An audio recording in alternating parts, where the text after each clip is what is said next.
Todo mundo tem uma história surreal pra contar, né, Sheili? Todo mundo. Todo mundo. Pelo menos eu tenho vários. Parece que cada mergulho é uma história surreal. Cada mergulho é uma história surreal. Oi, eu sou a Marcela Ponce de Leon. E eu sou a Sheili Calef. Ela voltou! Voltando! Você que não está vendo, está ouvindo, estou fazendo a dancinha do boneco do posto para saudar a volta da Sheili. Se você não sabe de onde ela está voltando, volta 2 casinhas. Você aí no seu radinho escuta o episódio, o caso da sopa. E aí, Sheili? E eu estou comemorando com um salto mortal para trás. Pena que você não viu. Mas quem acompanha a gente ao vivo nas redes sociais, gravando na segunda-feira às 9 da manhã, viu? Viu como eu já estou com muita destreza física? Nossa senhora, voltou a ser uma atleta. Nunca fui antes, né? Voltei a ser uma coisa que não fui, uma atleta. Sheili, o que eu quero saber de você, e quem tá do outro lado do radinho quer saber também, é se você se lembra como é que funciona esse podcast. Olha, até onde eu me lembro, pra mim, que tinha uma coisa de você pegar uma história surreal que você viveu, que é uma história, assim, que as pessoas não vão acreditar, porque fica muito complicada, muito esquisita, muito impossível de ter acontecido. Aí você pega o e-mail bfsurreais@gmail.com e põe a sua história ali. Se você quiser mandar um áudio, pode mandar um áudio. Se você quiser mandar um texto, pode mandar um texto. Se você quiser mandar um vídeo, pode mandar um vídeo. Manda como você quiser, que é você que escolhe, que a história é sua mesmo. E aí você envia pra lá essa história que aconteceu com você. Se você for mulher também, né? Que elas contam a história de mulher. Ah, é isso. Poxa, até que você não se esqueceu de nada. De nada. Mas qual tipo de história? Acho que isso não ficou muito claro. Olha, a palavra surreal. História surreal. Uma história que tenha acontecido com você e que você até hoje não consegue acreditar. Que conflita com a realidade. Que parece não estar embasada em fatos reais. Isso é uma história surreal. Podem mandar a definição de vocês de histórias surreais, por favor, pra gente pelas nossas redes sociais, que eu quero saber. O que é uma história surreal, na sua opinião? E você que está com o ouvido coladinho aí no radinho nesta quinta-feira de julho, a última quinta-feira de julho de 2020, prepare-se, porque os seus pedidos foram atendidos. Dia 8 de agosto, nós completamos 4 anos de existência. Sim, esse podcast fofinho, quentinho, gostosinho, tem 4 anos. E o que vai acontecer? A partir de sábado, sim, daqui a 2 dias, no dia 1º de agosto, nós teremos, baseado em fatos reais, todos os dias. Sim, você não ouviu errado. Todos os dias. Serão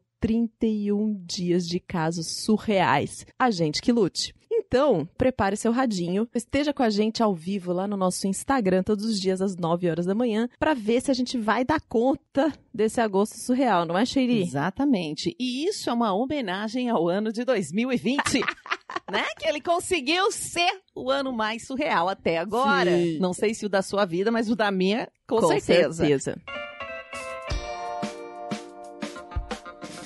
Nós só estamos aqui por sua causa, por causa das nossas heroínas e porque nós temos apoiadores fenomenais que fazem com que a gente chegue no seu radinho toda semana. E são eles: Amanda Franco, Amanda Magalhães, Ana Clara Sochak, Ana Terra, Arthur Peixe, Bruno Kimura, Desenvolvimento Artístico, Fernanda Galdino, Gabriel Barreiros, Gabriela Coelho, Hugo Ballarini, Juliana Marques, Kemily Weiss, Luísa Achê, Marta Batilli, Max Nunes, Melissa Costa, Michele Menegari, Pablo Vasques, Pietro Moreira, Rodolfo Souza e Samara Cris Marques. Se você quiser entrar para esse time, é só entrar no nosso site bfsurreais.com.br/contribua e a gente vai levando esta voz de várias mulheres pra casinha de todo mundo. A gente vai se conectar. E se você quiser ficar mais conectado com a gente, procura lá qual que é o plano que tem direito ao acesso ao nosso grupo exclusivo do Telegrams. Vamos pro caso da semana, Sheili?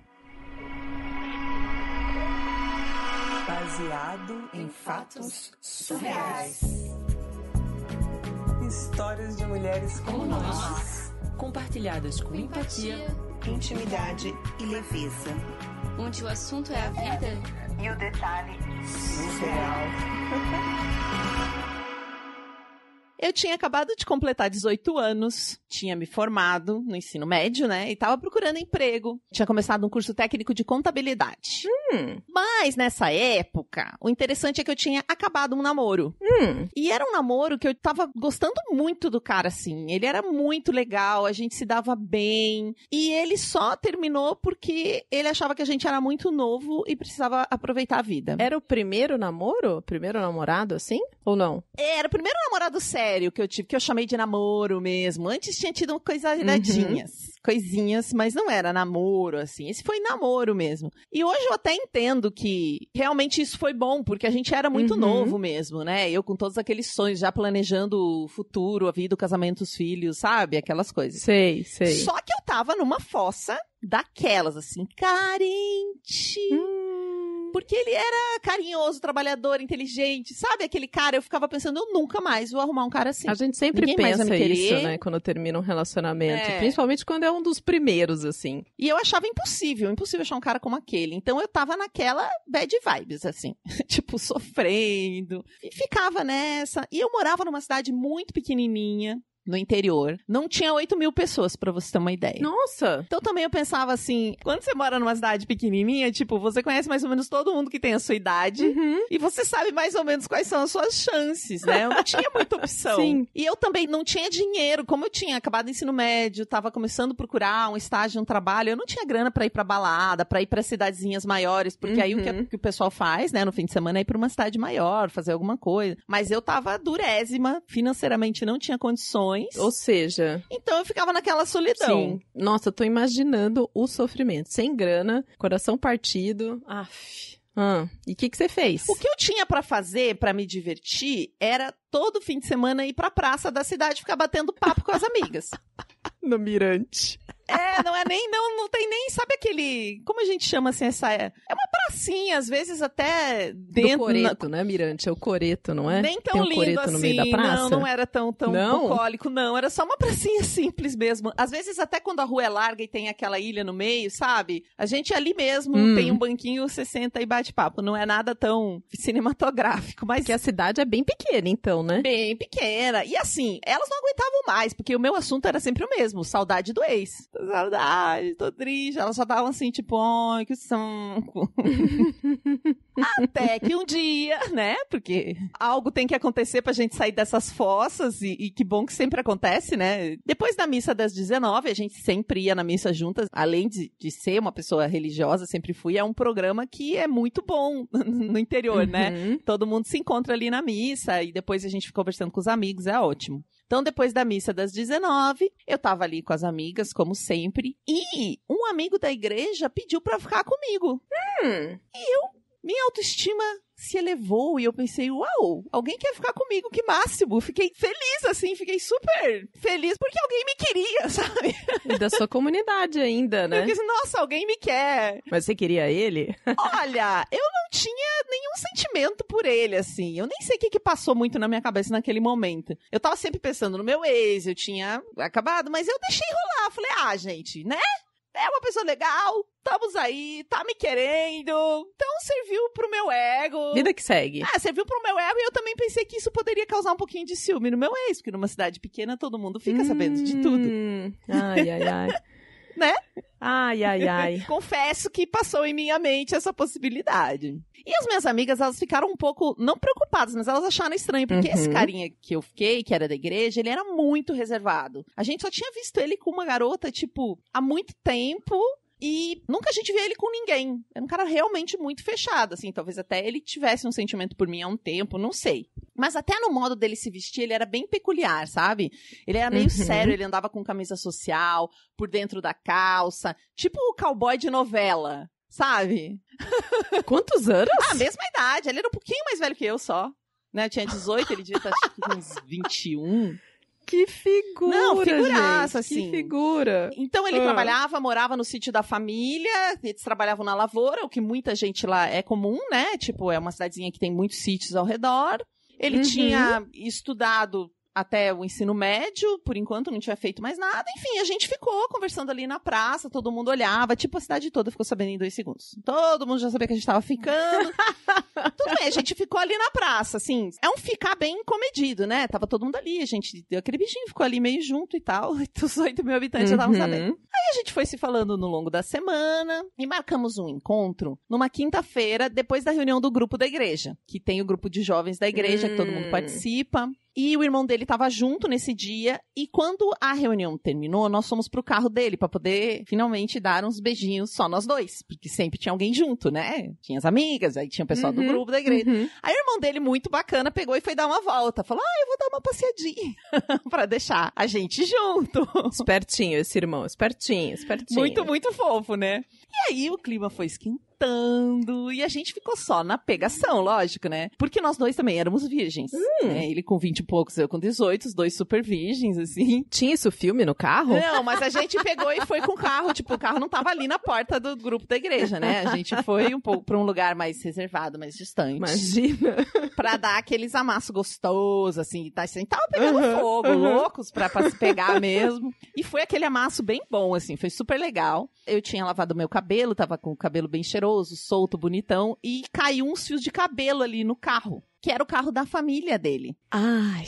Grava essa informação, porque ela é importante. Que erro. No sábado, depois dessa quinta-feira, que a gente tinha rolado os amassos, de tarde, eu tenho uma amiga que é aquela melhor amiga, né? Sabe aquela amiga que todo mundo acho que tem uma época... Eu não sei se meninos têm, mas mulheres, todo mundo que eu conheço tem a melhor amiga. Em algumas fases ela muda, mas é a super melhor amiga. E aquela da aventura. Então a gente resolveu fazer um bolo pro café da tarde. Só que a gente é especialista em culinária, só que não, né? Eu sou muito ruim. Mas a gente fez aquela...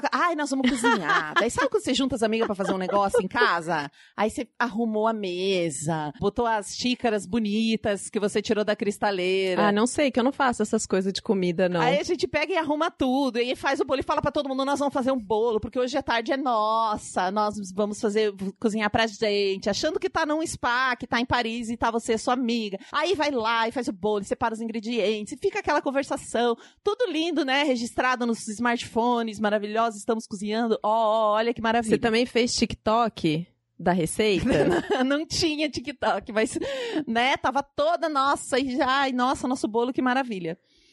Só que o bolo, quando ficou pronto, gente, assim, um tijolo e o bolo era a mesma coisa. Sabe aquele bolo betumado que a gente fala? Aquele bolo que não cresce?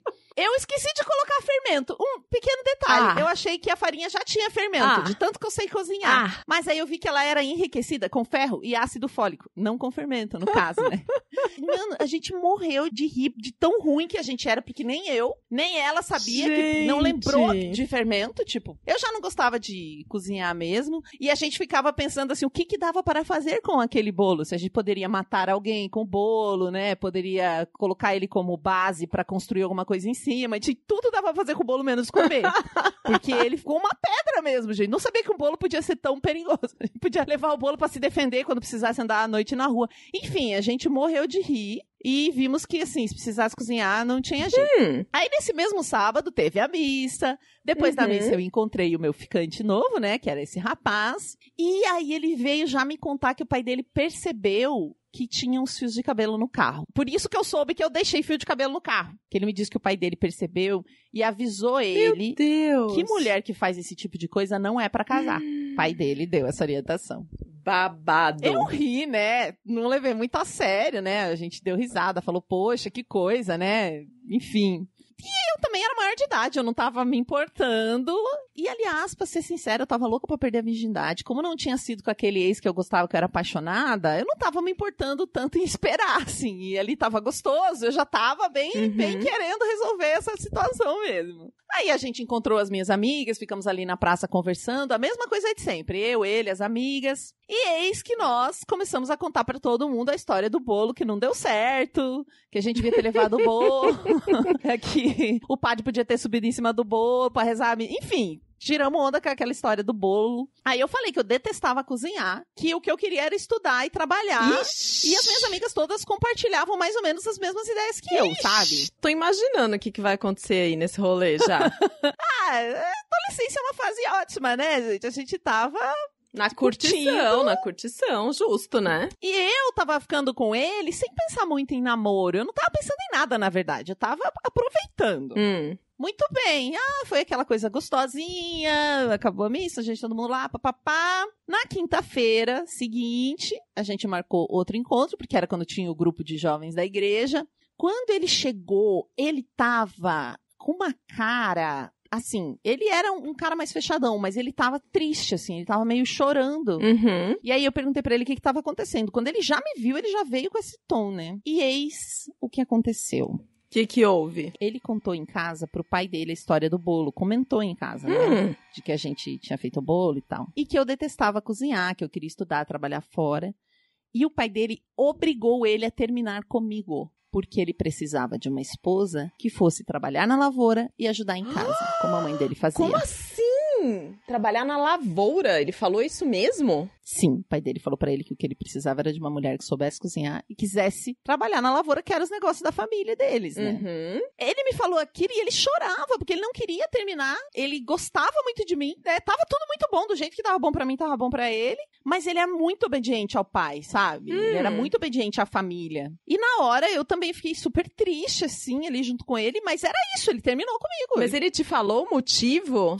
Ele falou que o pai dele... Ele disse, sim. Ele falou que conversei com meu pai, eu contei a história que você me contou lá do bolo. Quantos e meu pai anos disse que... faz isso, amiga? Tipo, foi na década de 40? Não, pior que não faz tanto tempo assim, não. Fazem poucos anos. Tipo, já tinha mudado o século? Já tinha mudado o século. Tanto que na hora eu fiquei triste, porque eu levei esse fora, mas depois, quando eu cheguei em casa, eu comecei a rir. Quando eu contei pra minha mãe, ela caiu na gargalhada também, daí no fim a gente riu horrores da situação, porque na hora ali eu fiquei super comovida e tal, mas depois a gente deu risada, porque todas nós concordamos que eu e ele não tinha nada a ver, né? E elas falaram que até já tinham percebido isso, mas não queriam me dizer antes. Sabe quando a gente tá meio empolgada? Todos os amigos já perceberam que não é pra você ter aquele relacionamento e você não entendeu ainda. Talvez que minha mãe já conhecia a família dele, também o estilo. E enfim, né? Aí a vida seguiu, eu conheci o meu atual esposo. E eu falei pra ele antes do casamento quais eram os meus planos. Que eu não tinha dotes culinários. Olha, não sei cozinhar nada, não pretendo cozinhar, quero trabalhar fora. Baixas expectativas, né? Exatamente. E aí, pra minha alegria, ele sabe cozinhar, ele ama cozinhar. A gente é uma ótima dupla na cozinha e outras coisas também. Eu sou assistente, eu assisto e ele faz. Melhor jeito de ser dupla. A gente tem sonhos parecidos, opiniões políticas parecidas, divide tudo que é tarefa doméstica, porque nós dois trabalhamos e a casa é dos dois, né? E ele me ama e ele faz bolos ótimos. Eu já tentei fazer bolo várias vezes e nenhum cresce até hoje, gente. Eu acho que é uma praga desse meu ex-ficante aí, que durou 2 semanas, mas nunca mais eu consegui fazer um bolo, nem que eu siga ao pé da letra a receita. E esse rapaz, ele continua solteiro até hoje. Ah, imagina por quê. Ele não é uma pessoa, pelo contrário, ele era muito divertido, obediente à família, gostava de trabalhar, só que a mulher que ele espera é muito difícil de encontrar nesse século mesmo. E hoje em dia, né, sempre que eu conto essa história nas rodas de amigos, eu começo dizendo que eu vou contar a história de um bolo que me fez perder um marido. E aí a gente dá muita risada.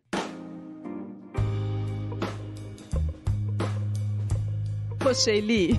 Bonitinha, né? Assim, eu não queria ser maldosa, mas óbvio que ele vai ficar solteiro, né? Porque a expectativa dele com a realidade que ele vive tá completamente desalinhada, né? Que mulher é essa hoje, assim? Não que mulheres não possam ter dotes culinários, porque ao contrário do que eu disse, eu tenho alguns dotes culinários. Ah, a Marcela é toda de fazer as coisas. É muito difícil, né? Porque às vezes nós estamos morando em São Paulo, né, Má? Eu vim de Pato Branco, que tem 80 mil habitantes, no interior do Paraná. Eu vim de Juiz de Fora, que é um pouco maior, mas é cidade do interior também. É, mas eu tenho parentes em cidades muito menores, assim. Então, às vezes a gente acha que esse pensamento, ele é comum, porque a gente tá aqui, né, consome um monte de conteúdo sobre isso, mas eu acho que é bem comum em alguns lugares esse tipo de expectativa, sabe?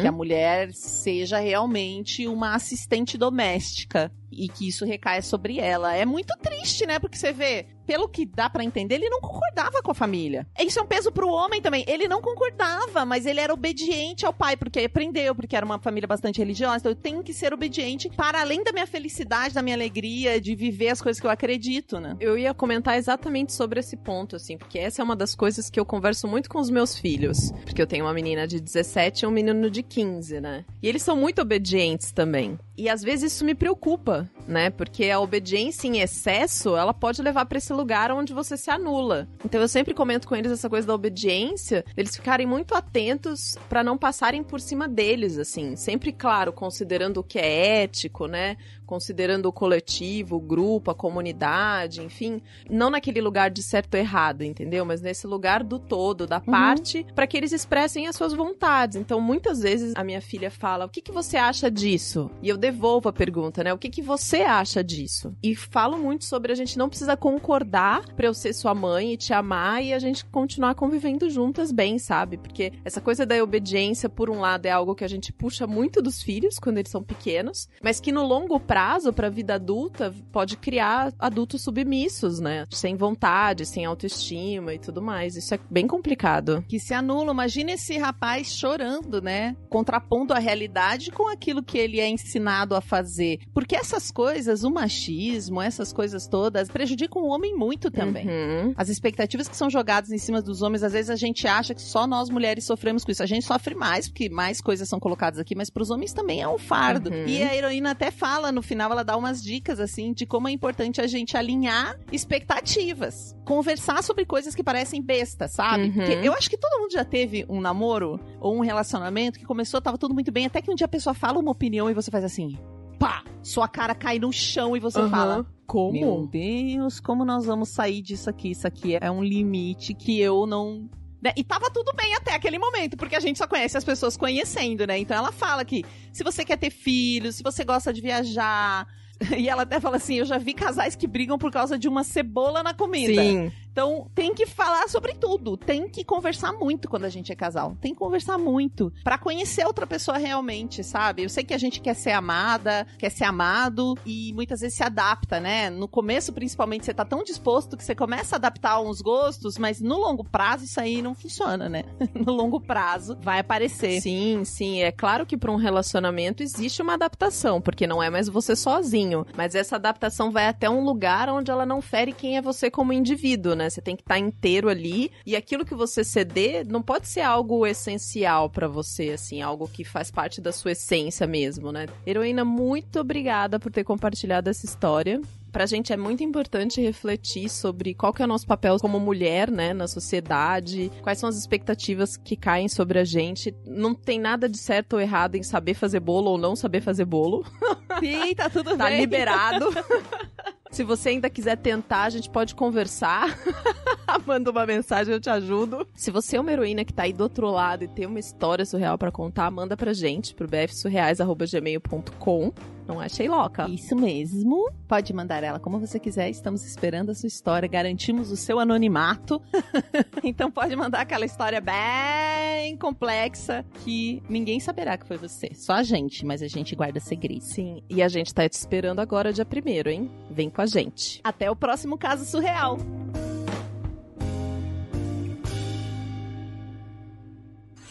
Esse podcast foi editado por Domênica Mendes.